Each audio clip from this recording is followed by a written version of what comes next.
Uh, um, Welcome, everyone, and thank you for tuning in to Christina Speaks. I am excited to have Dionna Langford here. I was just speaking to her when she got in and told her that my strategy is that I look through people that I know on Facebook and other social media, but I don't know that well, and invite them to come on the podcast so I can learn more about them. So we've been having fun just getting to know each other and chatting about our love hate relationship with Des Moines and our experiences. A lot of them are shared as women of color and Des Moines residents. Um, One of the reasons I invited Dionna on the show was because she has been on the school board, the Des Moines Public School Board, for the last 4 years. And it's something that is interesting to me because I have a child going through the Des Moines school system and just wanted to get a woman of color's perspective on that experience. So thank you, Dionna, for coming and hanging out with me tonight and sharing about your life. And I guess we'll start with what motivated you to run for school board? Yeah, I get that. Well, first off, thank you for having me. I'm really excited. You also don't know, I've had like a girl crush on you from afar for a very long time.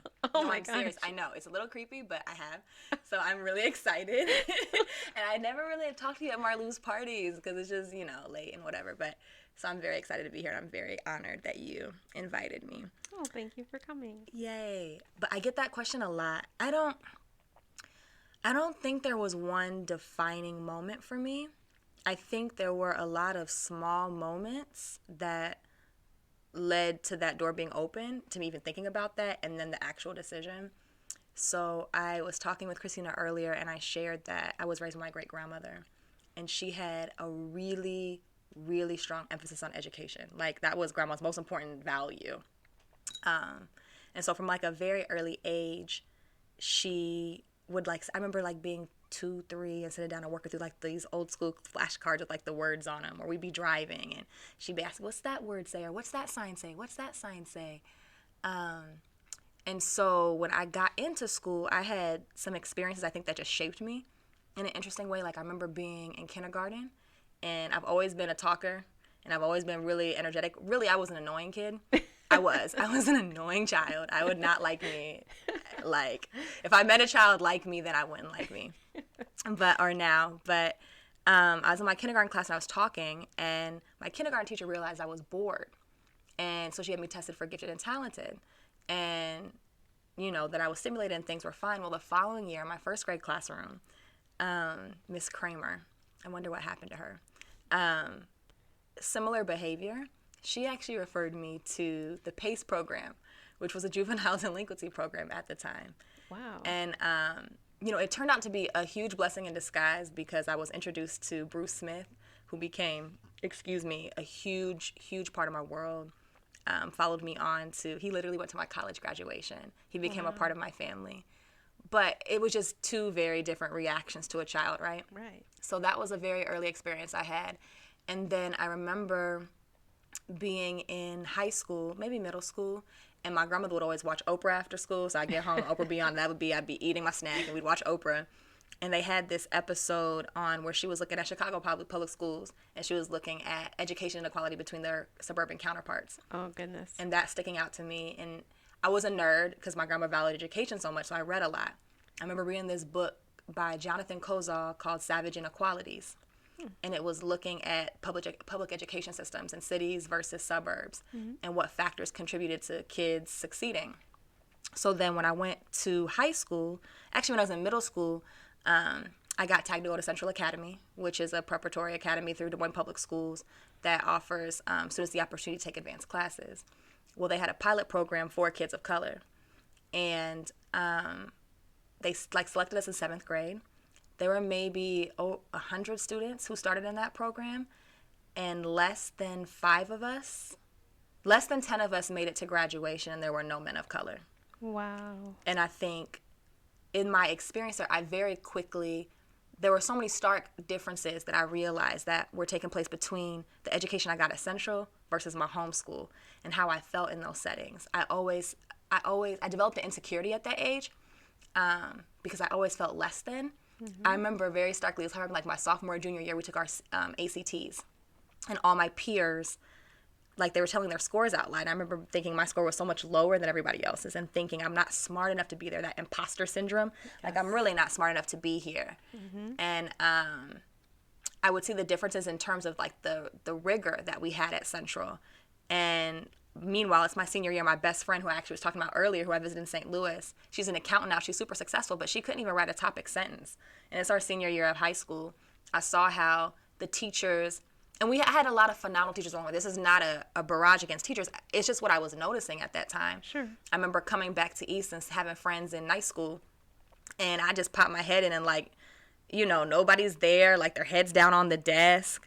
You know, it was just such a different experience, and the expectations were different, the support was different, and even how I felt in those spaces at Central, we were made to feel like unknowingly, unintentionally, but often the other, right? Mm-hmm. At that time, Central was dominated by a lot of students coming from the west side of town, from more affluent backgrounds. I remember one time an administrator was super well-meaning, but she tagged like me, and I just get this call to go out of class, and so I need to go to so-and-so's office, and I go to the office, and I see one of my friends coming out. I'm like, what's this about? She's like, girl, just wait. And we get in there, and this very well-meaning administrator had a box of clothes that her daughter apparently had gone through, didn't want any more, and so she wanted to know if any of us wanted some of the clothes that her daughter had gone through, and it happened to be that she tagged all these students of color to come through her daughter's secondhand thing. So there are just lots of little things that you noticed along the way. So that was probably the foundation that set the scene. But then what Central also afforded me was I got to take my 8th grade government class there. And Mrs. Fox is one of the best teachers I've ever had to this day. Shout out to Mrs. Fox. She's still at Central. And I fell in love with like the study of government. And I remember I volunteered. We had to volunteer for a campaign. And I volunteered for John Kerry's campaign. I didn't really know anything about him or at the time. But what got me was there were all these young people coming from like all over the country, and they all were I just remember they were so excited and so motivated, like they just knew that they were going to make a difference. Mm-hmm. And that really captivated me in 8th grade. And then I went on to volunteer for Barack Obama's campaign at high school. They had like this group called Barack Stars, and it was a similar energy, and I fell in love with this energy that people felt like they could elect people to do good in the world. So that kind of set the scene for that. And so then when I graduated from college, I had no plan. I actually wasn't even planning on coming back to Des Moines. But my grandmother was getting older, and I had siblings of a brother and sister, and we grew up in separate households. And I was like, well, the plans that I was actually going to be a campus pastor. And then those plans fell through when the organization I was involved with just couldn't get right with LGBTQ folks in leadership. Oh. So I was like, I can't rock with y'all. And they're like, and we can't rock with you. So I said, okay, I'll come home for 1 year. And I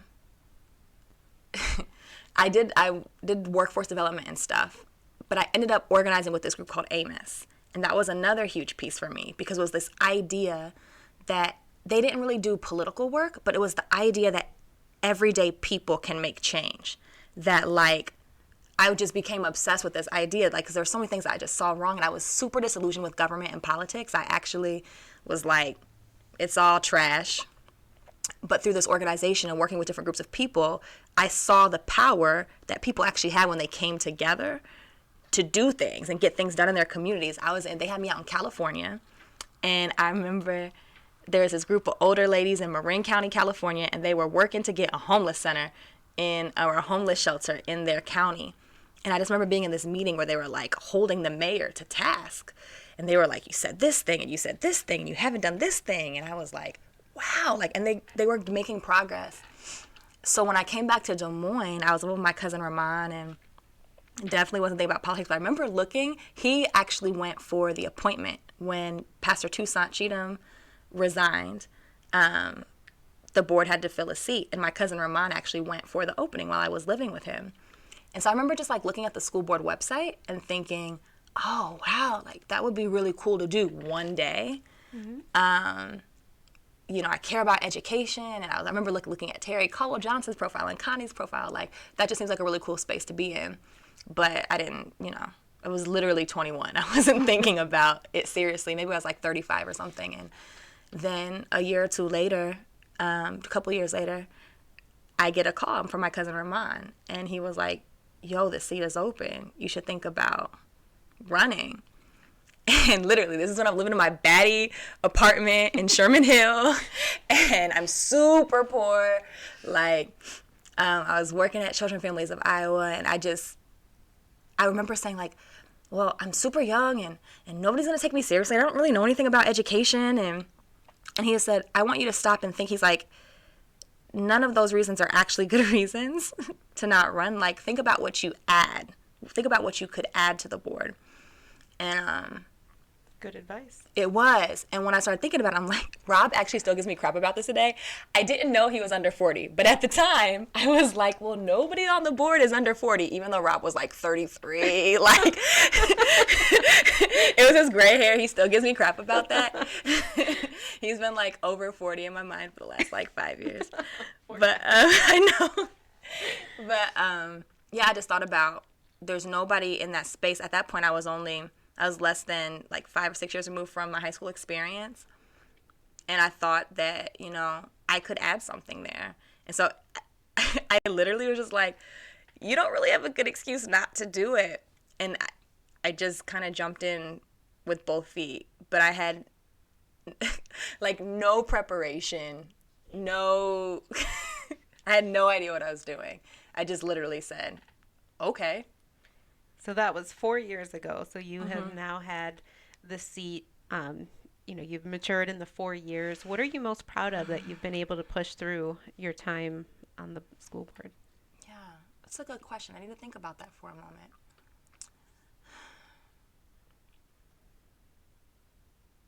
I think it is what an amazing gift for the school board that you were that close to your actual experience of going through the Des Moines School District and that you were such an observant and reflectful young person, which we don't see very much, or at least I don't see it very much in our youth today. But that you were actually thinking about all of those, you were noticing things happening. Because I had a very similar experience. I went to school in the Chicago system, but I went to a private prep school, if you will, a college prep school. And there was a lot of kind of singling out of students of color.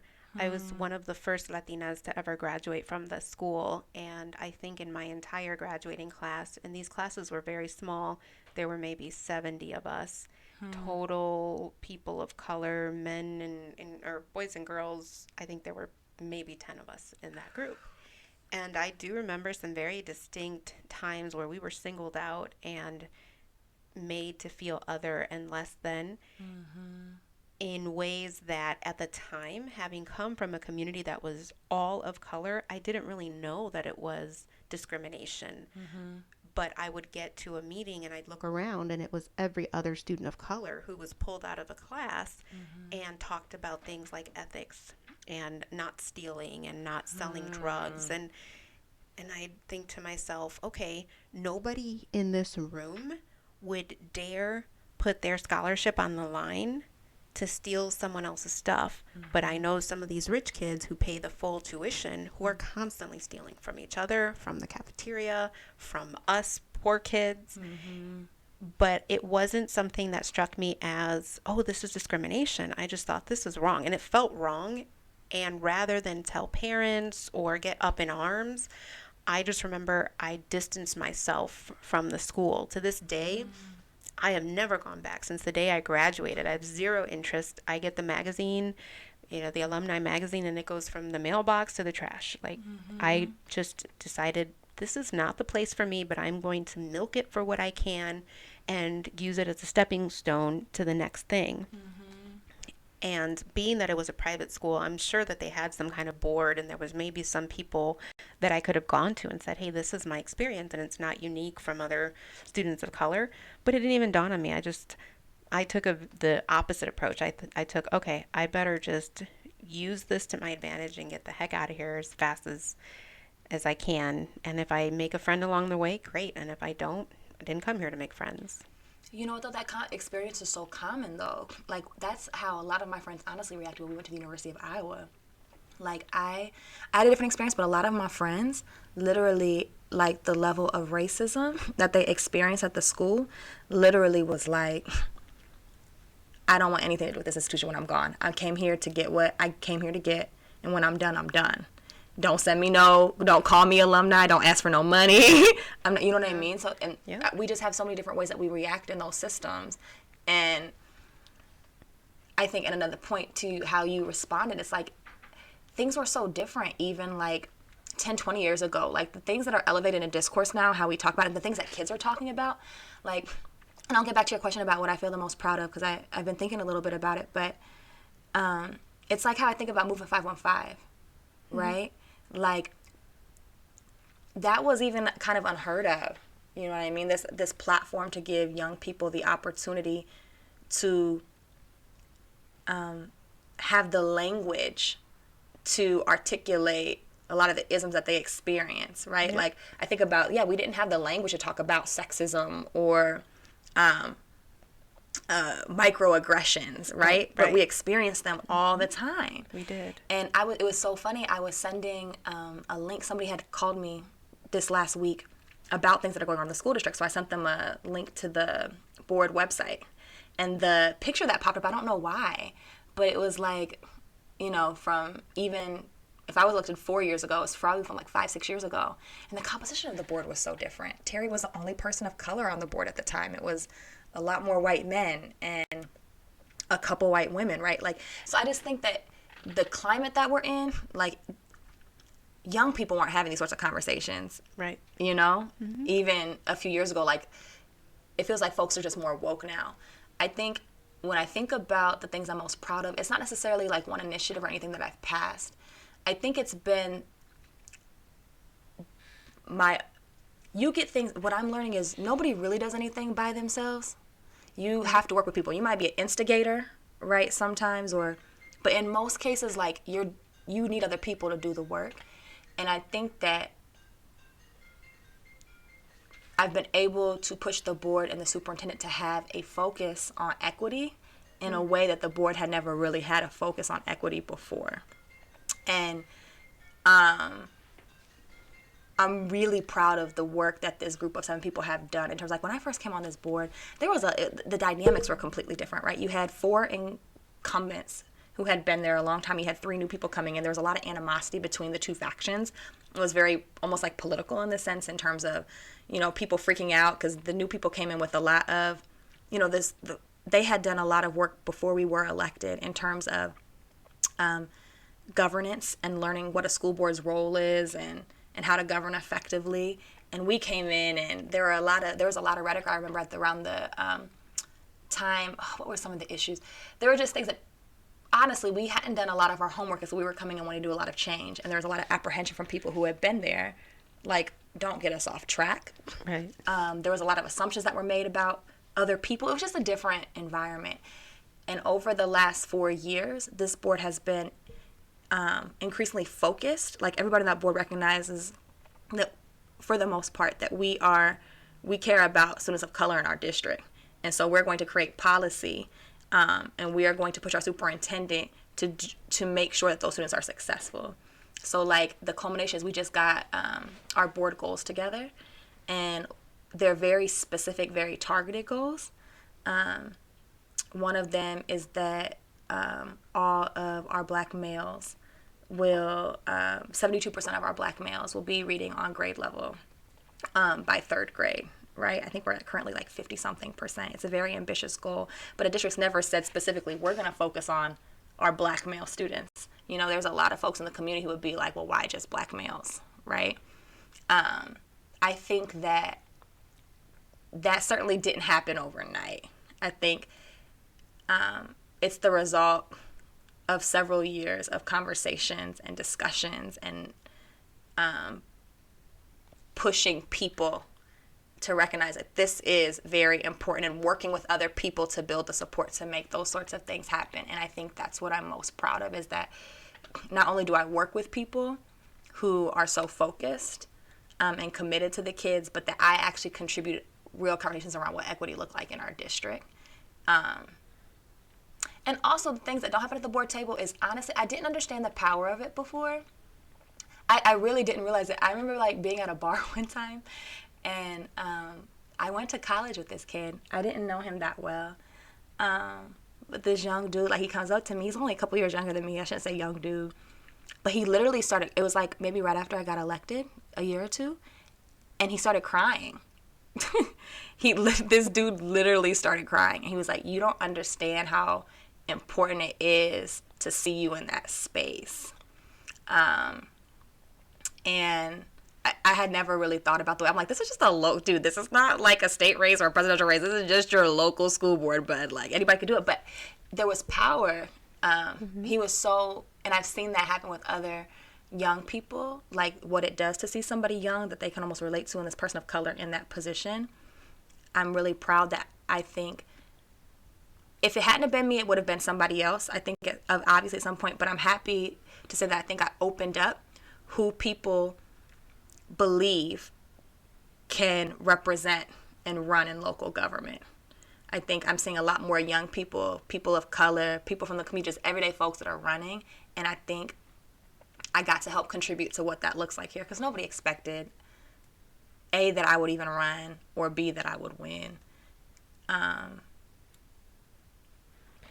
that's very true. To see someone who who is like you, either in their age demographic, to see young people moving and taking that chance. I mean, you said you jumped in, and so you took a big risk because you could have lost. And what would that have felt like and look like for you, being that young and being that willing to try something that big? And then if it didn't work out for you, how would that reflect your future? So I think it definitely has an impact. The moment that you decided that you were going to jump in, there were a lot of eyes on you, I would imagine. A lot of people going, well, let's see how it goes for her, because if she's brave enough to do it, then I don't have an excuse. Then I can try this.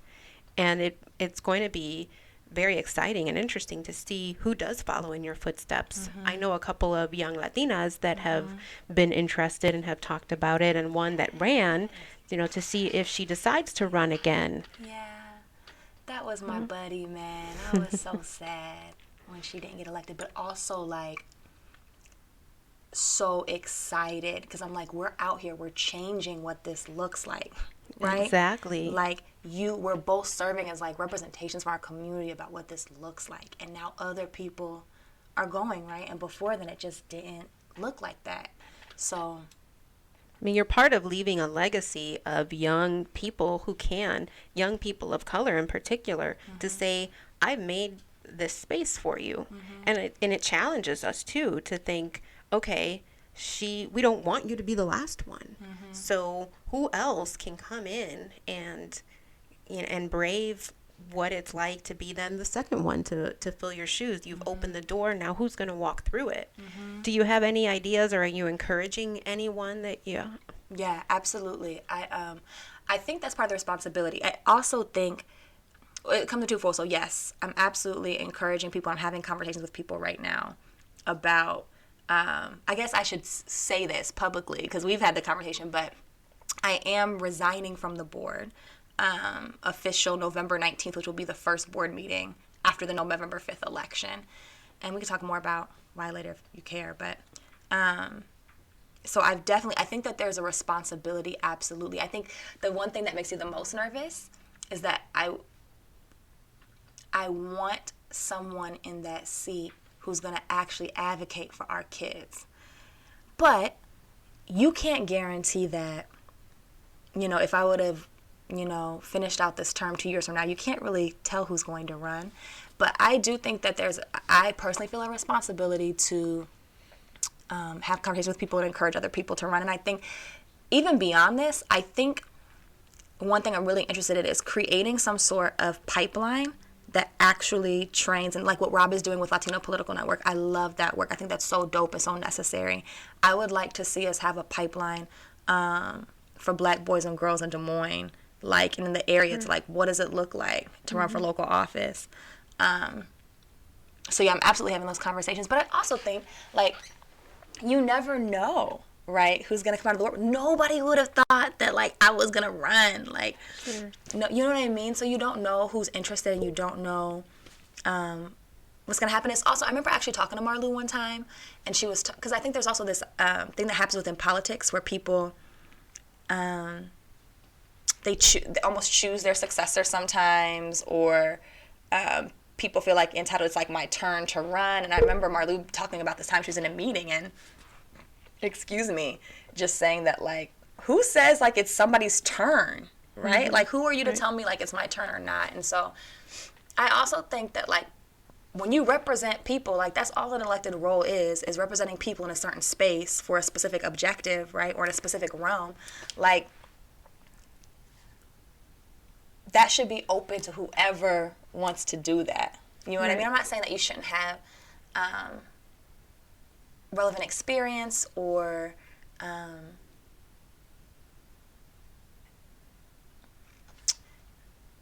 some sort of like experience or background or requirements to run for a position, but I also think that at the end of the day, representing people is just representing people, and that's the most important qualification, and that folks should be doing that. And I think, unfortunately, how our political system is set up, and not just here, all across the country, those opportunities are just typically afforded to people who have had access to resources, who are connected, have a social network where they're well connected.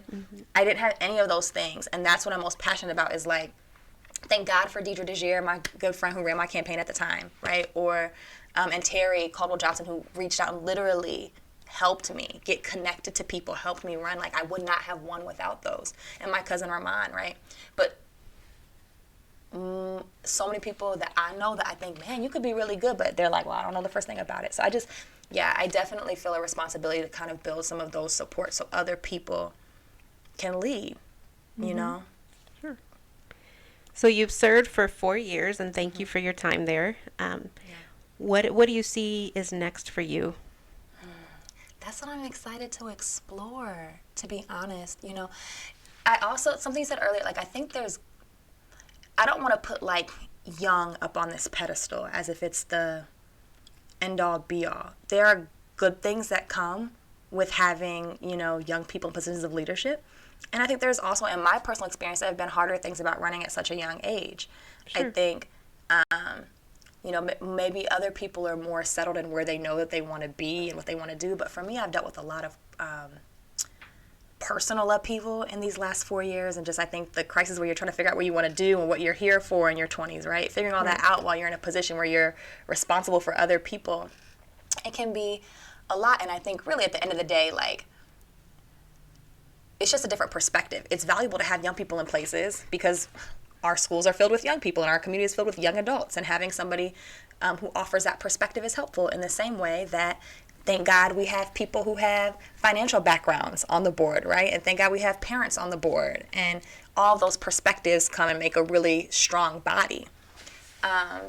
So for me, what I learned on the board is that I actually get most excited when I get to connect and interact with young people. I'm a social worker by background. And so now I have a role at the Grub YMCA as a youth director, and I'm wrapping up my first year, and it's been really trying. Literally, it has tried me on every level. But Nonprofit work. Whoo! Let me tell you, physically, spiritually, mentally this year. But I also am excited to really, I've been pulled in so many different directions. I'm excited to see what it looks like when I have energy to actually focus on one thing that I'm really passionate about. So I'm super excited to create opportunities for young people to, like, develop, particularly emotionally and spiritually. And I'm actually on this kick about healing. And I think that Black and brown people have a lot of healing to do globally. But I'm here in Des Moines, Iowa. So I'm like, what does that look like here? Right. And for kids and families. So I'm excited to explore some of that work at the Grub. But also, I'm just excited to, like, actually have some time to think about, you know, outside of that space, what gets me excited. And I feel like I'm always going so much that I haven't had really that time to just feel like, where do you get most excited? Where do you come most alive? Where do you want to give in that space? So I'm excited to just have some space in my world to figure out some of those deeper questions. Was it a hard decision after 4 years to decide that, yeah, how did you come to that conclusion? It was really hard. Well, to be honest, I had been thinking about it for a little while. And I was most nervous to let people down And I know I'm actually still letting some people down in the community, and I get that that disappointment. You know, this seat has had a lot of turnover in it. Sure. And so, yeah, I didn't want to let people down. And I also recognize the platform there and the impact that I have had in that seat and in that space. So I think I had to really consider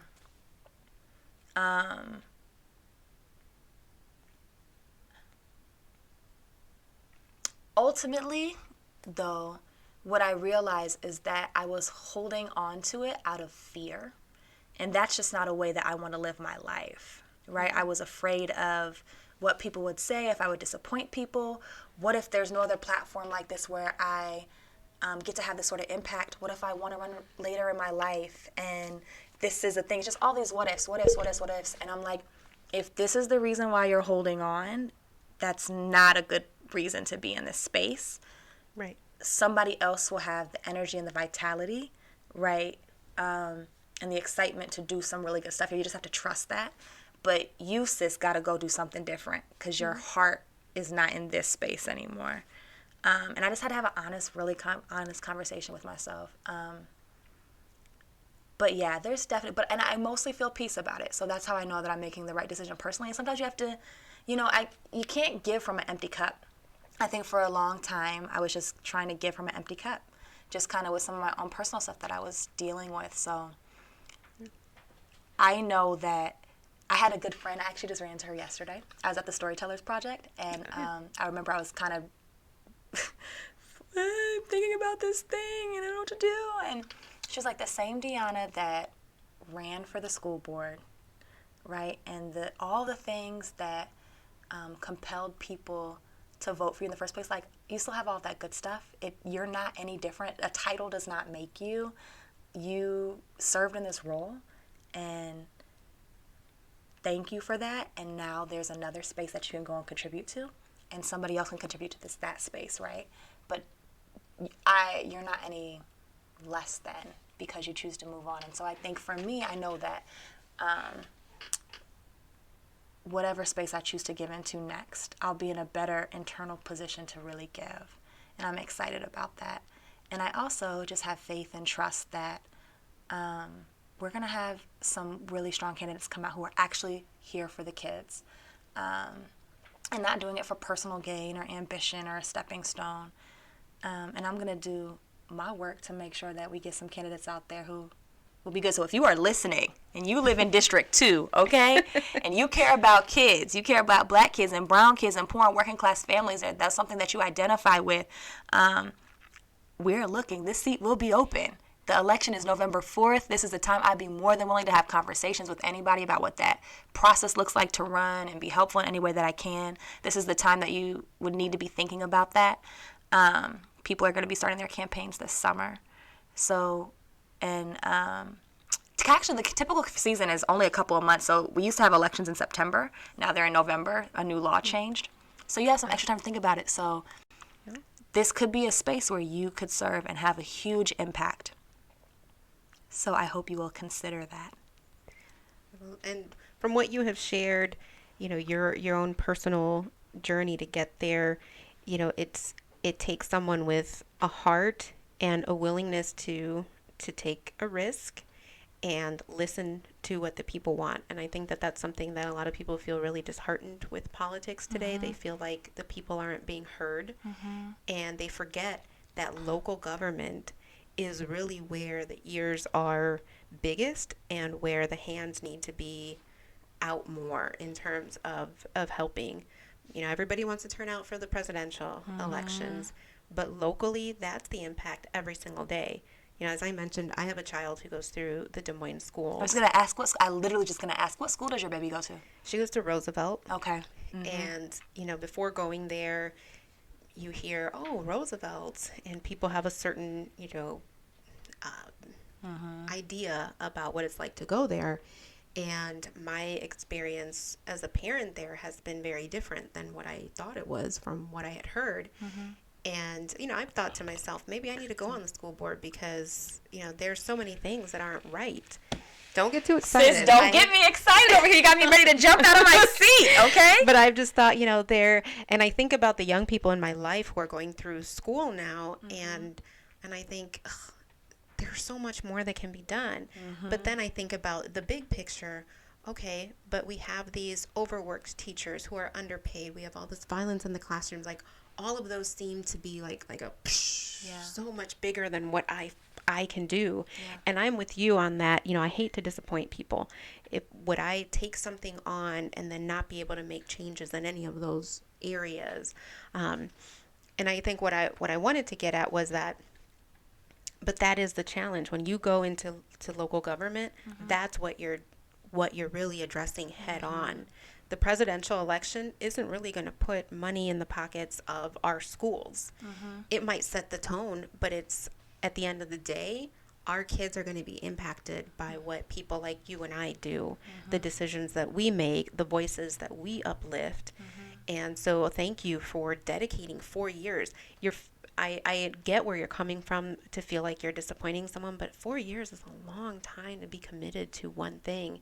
And I think the advice that you got was spot on, that you created this, the space that you created there and the door that you opened is now ready for that fresh experience. You brought yours in, and that was unique to you, and you were able to make changes and strides coming from that experience. And now someone can come in with their experience, whether it be as a parent, a former student, someone who is going to put their kids through the Des Moines schools and wants it to be, what they envision for their child. So I hope that you have growing peace with your decision, because you have dedicated a lot of time, and there's not a lot of 20-year-olds that go into something like school board when they don't have a child in the school system, when they're not dealing with it. So you came from a place of, I went through that and I can make it better for the next one. And that's a very different headspace than what I know. I wasn't thinking that way right out of college, so I commend you for having committed that much of your life right after school to that. Thank you. I really appreciate that. To what you said, though, because I empathize with those feelings. We do have a lot of pressing issues in our schools right now, and to say anything different would be, the community, we know, right? All of those issues that you mentioned are very real, and it definitely can feel so overwhelming. The conversation with the parent I was having was literally about some of the violence that's taking place in our schools right now, right? And I understand as a parent, if I had a child, right, of course I'm going to advocate for my kid. And then on a larger scale, but I'm like, but those kids that are inflicting harm and trauma, right, are also children, right? And it's this crazy, it can feel overwhelming. But on the flip end, I think, one, these are national issues, right? Very Not true. unique here. We get overwhelmed in our context sometimes and think that but they're literally happening all over the country. Public education is facing the same issues. I also think there's tremendous power that happens, or change that you can have, an impact that you can have on the global scale for sure. But there are also things that happen, like little everyday things that also have a huge impact. Like, I think that you can make in people's lives from that space. Like, I think about, there was a parent who contacted me. He had just moved here with a couple of his kids. He had came here homeless. He was super young, and his baby was being targeted at his school, and it was a lot of racial drama. They were targeting this little boy, right? And he was like, I don't understand that. His last school, he didn't have any issues, but here, he's flipping out. And so I went and I met with the parent. I just talked with him and understood what was going on. And so then I was in a better position to advocate for him and reach out to other people, right, to see if we could find a solution. And they were ultimately able to find a situation that was better for that child in a different space, right? Those sorts of things you have the opportunity to do. Little things that happen, there are just so many of those opportunities, and I think it's easy to get up here where it feels like so overwhelming. But there's a huge impact that you can have just for people individually that if they didn't have an advocate for in that space, oftentimes get lost in that system as well. Very true. I just don't want to lose that piece either. Girl, you got me excited over here. I'm ready to eat some soup. Well, before we close it, I like to get to know guests just personally, and I know that you are from Des Moines, so you probably Yeah. know more of the ins and outs than I do, although I feel like I'm from here, I've been here forever. But what are your five favorite things about Des Moines? It can be places, people, experiences, memories.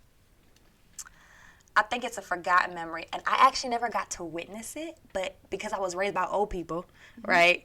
I just had so many. I would always hear these stories about Center Street, and Center Street back in the day was it was an African American business district, and I grew up hearing about the juke joints and the all the stores and shops, and just it was like the hub of Black life before, or African American life in Des Moines before the interstate came through. I think Oh, that's such a right. rich piece of our legacy that like is inspirational to me in terms of what could be if we develop in our communities, right? And just this nostalgic part that we don't often talk about. So I like that piece of history that was here, even though it has an ugly ending. Right. I love to eat too. I don't want to be like Marlou and only this restaurants, but that is what's coming to mind. You know what though? I love laying outside. I love summertime is my favorite. In Des Moines, winters Me are so too. brutal. Yes, they are. Oh I my, feel like they last forever. right, they do. They literally last for like 9 months out of the year, bruh. Yes. They're so long. So when people are complaining in the summertime, I'm like, shut up, okay? Yes. Do not send me back to that icy hell. I would rather sweat than freeze any day. Any day, any Yes. day. So I like to lay out. I actually like the sculpture park because I fake like nature. I don't like bugs for real. And I have allergies, but the sculpture park is like the grass is super trimmed and neat. I get a little tree. I love curling up there with a book. I take lots of naps out there. I love talking with people randomly. I always meet great people when I go and just like lay out there. So that's one of my favorite things about Des Moines. I love that was two, three. I love ice cream. Snookies right now has my heart. But I grew up on the east side of town, so Dairy Zone. Sometimes I'll Oh, just like Dairy sneak Zone, over to yeah. Dairy Zone. Because I love ice cream and that spot's really good. But I also like discovering like ice cream spots that are dope. So there's that new place downtown, like right next to Gaslamp. Oh yeah, that like Black Cat that they have all these different unique Yeah, Black flavors Cat. and they're only open like half an hour a year or Right, something I'm weird like, that. they're never fully open when you want them to be, but when you get Yeah. there, their ice cream's good. I love Quick Trips. That's not a just Des Moines thing, but they're only in a couple other cities. I have a love, not even hate, I love the steak and cheese taquitos with the little Oh. buffalo bites, all the junk food over there, egg Oh, you and my rolls. daughter should talk. She loves their little taquitos too. Man, they're so bad, but they're so good. I love their almond amaretto coffee. Oh, yeah, yeah, yeah. That's so good. I'm like, if they ever change that, I don't know that I would be so sad. I love it. Oh, which reminds me, the soup spot. It's my favorite place ever. It's like my favorite lunch place in Des Moines. And I can't think of the name right now. So in the Temple Performing Arts, South Union. Oh yeah, South Union Bread. Company. Yeah. And their potato pepper jack soup. And I thought about it because you said that they ever change it. And for a second, they changed their recipe. And I was like, y'all have lost your minds. And then they went back. Oh, don't you love when that happens? Yes. So that was good. And I like $5 movies on Tuesdays at Cobblestone. Love going to Cobblestone. People think that I'm like the cheapest person in the world, which I am. But on a Tuesday to go to Cobblestone, I don't care if it smells a little bit like cheese. You know what I'm saying? It Fine. smells. It's fine. Because everybody says they're like, Stick your nose in your popcorn and watch your movie. right, it's $5. Where can you go watch a movie for $5 and get a little drink with it? Yes. So yeah, I love that on a chill Tuesday night when I don't have a board meeting. Sometimes I'll sneak over there. Very good. Well, it's good season for that Okay, one too. final one. This is Yeah, probably like no. 6 or 7. It doesn't exist anymore, and I'm doing it because I want them to bring it back. In between the Royal Mile and the Vaudeville Muse, actually they can't bring it back because there's a development there now. There was this bar, and it was only open in the summertime outside. And what was it called? I can picture the space, but I don't remember. There was a bar there in the summertime. It was only open in the summertime, and they had like a Nice. limited drink menu. Like it wasn't like, but they always had really dope DJs. Like they always had like reggaeton going on. Sometimes they would like have hip hop nights or like 80s like dance music nights, and it was always just like a really good vibe and really fun people. And because you would just like stumble in, and You might hit a bachelorette party. You might just like see like life. It was just so lovely and beautiful and stuff. Like my favorite summertime vibe, and I was so sad that they got Oh, rid of it.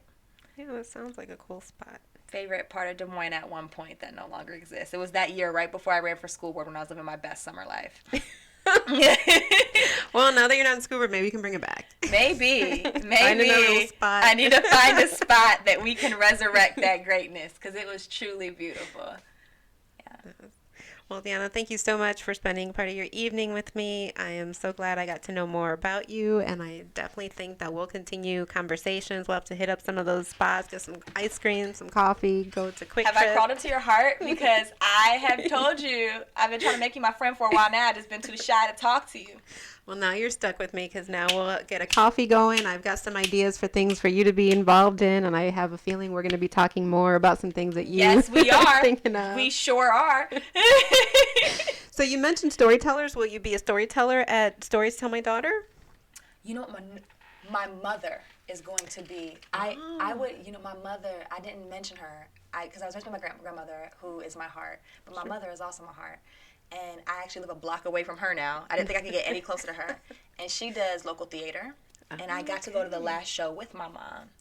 And I literally immediately was in my head. I was like, my mom needs to do this. My mom needs to do this. She has a story to tell.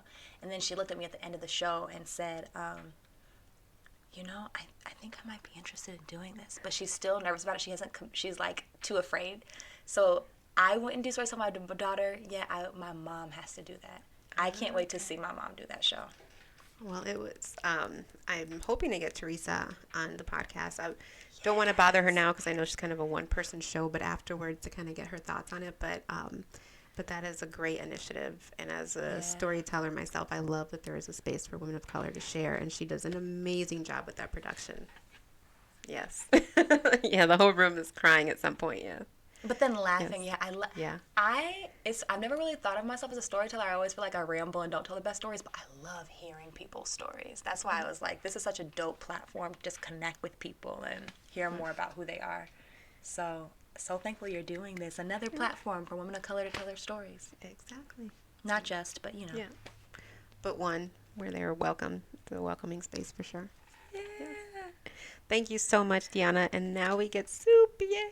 I am so, you guys don't know how excited I got with the soup. I smelled it the moment I walked in, and I was like, how do I weasel my way into a dinner invite? And it didn't take much. I just told them, we're done. Yeah, I know. I was like, you're just like, yeah. Thank you, everyone, for tuning in. If you tuned in live, thank you for taking that chance on us. Today was our first time that we went live. And if you're tuning in later, then you get the edited version, which hopefully is all cleaned up, but has a lot of the stuff from before because we had a wonderful conversation. And tune in. We will be announcing our next guest and when we're going to be on again very soon. So if you don't already follow Pound Town Media on Facebook, make sure to look for us so you'll know when Christina Speaks is happening again. Thank you.